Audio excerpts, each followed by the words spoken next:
பிஸ்மில்லாஹிர் ரஹ்மானிர் ரஹீம். நஹ்மதுஹு வ நுஸல்லி அலா ரசூலிஹில் கரீம். உங்கள் அனைவருக்கும் அஸ்ஸலாமு அலைக்கும் வ ரஹ்மத்துல்லாஹி வ பரகாத்துஹு. இன்று ஹிஜ்ரி 1447 ஆண்டு புனிதமான முஹர்ரமுடைய மாதம் பிறை 18ஆம் நாள். உங்கள் அனைவருக்கும் எல்லாம் வல்ல இறைவனின் சாந்தியும் சமாதானமும் உண்டாவதாக. அன்பானவர்களே, இஸ்லாமிய மார்க்கம் பல வழியிலும் எங்களுக்கு வழிகாட்டி கொண்டே இருக்கின்றது.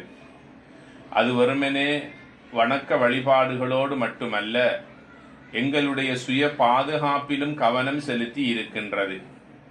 அந்த வகையில் காலையிலும் மாலையிலும் சில ஓதல்களை நாங்கள் ஓதிக்கொள்வதன் மூலமாக மனிதர்களுடைய தீங்குகளிலிருந்தும் ஜின் ஷைத்தான் முதலியவற்றின் தீங்கிலிருந்தும் எம்மை நாம் பாதுகாத்துக் கொள்ளலாம்.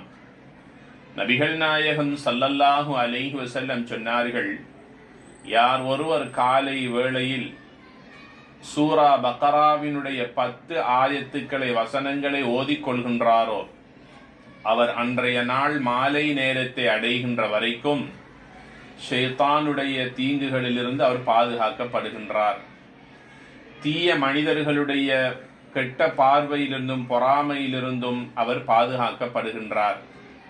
மேலும் யார் ஒருவர் மாலை வேளையில் மகரீபுடைய நேரத்தில் சூரா பக்ராவின் 10 ஆயத்துக்களை வசனங்களை ஓதிக்கொள்கின்றாரோ மறுநாள் அதிகாலை வேளை வரைக்கும் இரவு நேரத்தில் அல்லாஹு தஆலா அனைத்து வித தீங்குகளிலிருந்தும் அவரை பாதுகாக்கின்றான் என்று நபிகள் நாயகம் ஸல்லல்லாஹு அலைஹி வஸல்லம் அவர்கள் கூறியதாக இப்னு மஸ்ஊத் ரலியல்லாஹு தஆலா அன்ஹு அவர்கள் அறிவிக்கும் மேற்படி ஹதீஸ் தபரானி, ஹாக்கிம் போன்ற கிரந்தங்களில் பதிவு செய்யப்பட்டிருக்கின்றது. ஆக அல்லாஹுடைய பாதுகாப்பே உயர்வானதும் உறுதியானதுமாகும். ஆக இந்த காலை வேளையிலும் மாலை வேளையிலும் ஃபஜ்ருடைய நேரத்திலும் மக்ரிபுடைய நேரத்திலும் சூரா பக்ராவில் இருந்து ஒரு 10 வசனங்களை ஆயத்துக்களை நாம் ஓதிக்கொள்வது எமது கடமையாகும்.